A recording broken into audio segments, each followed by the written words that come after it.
A ver, pensemos un segundo en la filosofía de la antigua Grecia. Seguro nos vienen a la mente, no sé, grandes pensadores, barbudos, debatiendo sobre lógica y razón, ¿cierto? Pero, ¿y si el pensamiento más profundo de los griegos no estuviera solo en sus textos? Hoy vamos a meternos de lleno en cómo para ellos el arte, la música, el teatro eran formas de pensar y de las más importantes, eran su manera de explorar esa eterna lucha humana entre el orden y la pasión. Esta es la imagen, la clásica, ¿no? La que todos conocemos. El pensador. Una actividad solitaria, silenciosa, súper racional. O sea, el puro intelecto trabajando solito para entender cómo funciona el universo. Pero, a ver, ¿es esta la única forma de pensar? ¿Realmente es así de simple? Y ahora miren esto. ¡Qué diferencia! Esto es algo totalmente distinto. Una experiencia colectiva, visceral, cargada de emoción. Un lugar donde las verdades más crudas de la condición humana no se analizan con lógica fría, sino que se viven, se sienten, a través del conflicto, la pasión, la catarsis. Para los griegos, que no quepa duda, esto también era pensar. Y vaya que era una forma poderosa de hacerlo. Y aquí está la clave de todo. Para los griegos, el arte no era un simple adorno, ¿eh? No era solo para entretener. Era, de hecho, un lenguaje filosófico con todas las letras. Un camino tan válido como la razón para preguntarse sobre la vida, el destino, los dioses, usando símbolos y emociones con una seriedad absoluta. Y esta idea es, fundamental para entender su mundo. Ellos no verían la razón y la emoción como enemigas, para nada. No era una cosa de o una o la otra. Al contrario, para ellos, la verdadera sabiduría nacía justo de la conversación, del diálogo constante entre esas dos partes nuestras. Había que integrar lo lógico con lo emocional, lo estético, todo junto, para de verdad entender el mundo. Ok, para entender bien ese diálogo, tenemos que conocer a los que conversan. Así que empecemos con el primero de estos dos personajes, de estas dos grandes fuerzas que moldearon todo el arte y el pensamiento griego. Hablemos del impulso apolíneo. Lo apolíneo, el nombre viene, claro, del dios Apolo, el dios de la luz, de la razón. Y representa justo eso, la claridad, la armonía, el control. Es esa necesidad que tenemos como seres humanos de ponerle orden al caos, ¿saben? De crear formas que sean bellas, que se puedan entender. Es la búsqueda de lo perfecto a través de la medida y el equilibrio. Y esta fuerza no es algo abstracto, para nada. Se ve, se toca. La vemos en la calma y el balance perfecto de una escultura clásica, o en la simetría impecable de un templo como el Partenón. El objetivo final de lo apolíneo es ese, crear un mundo ideal, un cosmos ordenado donde cada cosa esté en su justo lugar. Pero claro, los griegos eran muy listos. Sabían perfectamente que la vida, pues no es solo orden y lógica. Así que ahora vamos al otro lado de la moneda, a la fuerza opuesta, que es igual de poderosa, igual de necesaria, el impulso salvaje, indomable, el impulso dionisíaco.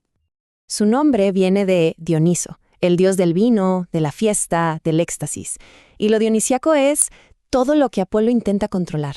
Es la fuerza de la vida sin filtros, es el instinto, el caos, la emoción desbordada. Es esa experiencia de olvidarse de uno mismo, de disolver los límites y ser parte de algo más grande. Es, en pocas palabras, la idea de que a veces hay que perderse para encontrarse. ¿Y cómo se expresa esto? Pues con música que te hace vibrar, con una danza que te lleva al trance. Son artes que nos desconectan de la mente racional y nos conectan con algo mucho más primitivo. Aquí el objetivo no es la forma perfecta, ¿qué va? Es la intensidad de la experiencia. Es gritarle sí a la vida, con todo y su maravilloso caos. Entonces, ¿con quién nos quedamos? ¿Con Apolo o con Dioniso? Bueno, para los griegos esa era la pregunta incorrecta. El verdadero genio, la verdadera magia, no estaba en elegir un bando. No, surgió de la tensión entre ambos, de su choque, de su hermosa colisión. El arte griego más increíble nace justo ahí, en ese punto de equilibrio. A ver, para que quede más claro, pensémoslo así. Lo apolíneo es como el arquitecto. Diseña con claridad, define la forma, se enfoca en el individuo. En cambio, lo dionisíaco es el bailarín, se pierde en el misterio, abraza el caos y se funde en lo colectivo. No es que uno elimine al otro, al contrario, se necesitan, son totalmente complementarios. Y si hay un lugar donde esta fusión se ve con una claridad brutal, es en el gran invento de los griegos, la tragedia. El teatro griego fue, literalmente, el laboratorio donde estas dos fuerzas chocaron para crear algo, totalmente nuevo y superpoderoso. Pero ¿cómo funciona? Es fascinante. Imaginen que la tragedia es un recipiente apolíneo, o sea, tiene una estructura súper clara, una trama, un lenguaje poético, todo muy medido. Pero dentro de ese recipiente arde un fuego dionisíaco. Ahí están las pasiones humanas más salvajes, el caos del destino, el dolor en su estado más puro. Y de ese choque controlado, ¡pum!, surge la catarsis, esa purificación emocional e intelectual que sentía el público. Ok, muy bonito todo esto, pero ¿y a nosotros qué? ¿Por qué nos debería importar hoy una idea de hace 2000 años? Pues porque esta tensión entre orden y caos, entre razón y pasión, es una idea que sigue súper vigente.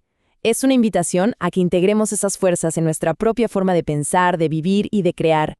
Y si hubo alguien que entendió esto a la perfección, fue el filósofo Friedrich Nietzsche. Para él, el arte griego no era una forma de escaparse de la vida. Al contrario, era la forma de abrazarla por completo. No se trataba de esconder el dolor o el caos, sino de tomarlo, darle una forma bella, y así poder decirle sí a la vida entera, con lo bueno y lo malo, con sus luces y sus sombras. La pregunta obvia es, ¿y esto sigue pasando? ¿Este motor creativo de orden y caos sigue funcionando hoy? La respuesta, sin dudarlo, es que sí, y lo vemos por todas partes.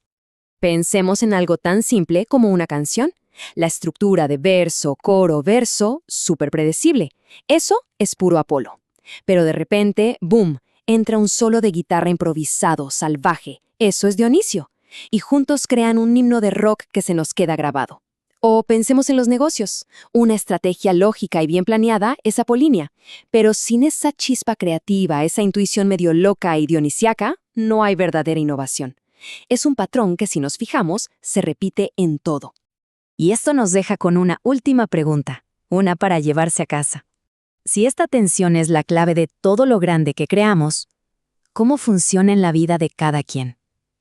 ¿Qué voz suena más fuerte adentro? ¿La del arquitecto que busca orden, control y perfección? ¿O la del bailarín que busca pasión, libertad y experiencia? Quizás la gran lección de los griegos es esa, que el chiste no está en elegir una de las dos, sino en aprender a que bailen juntas.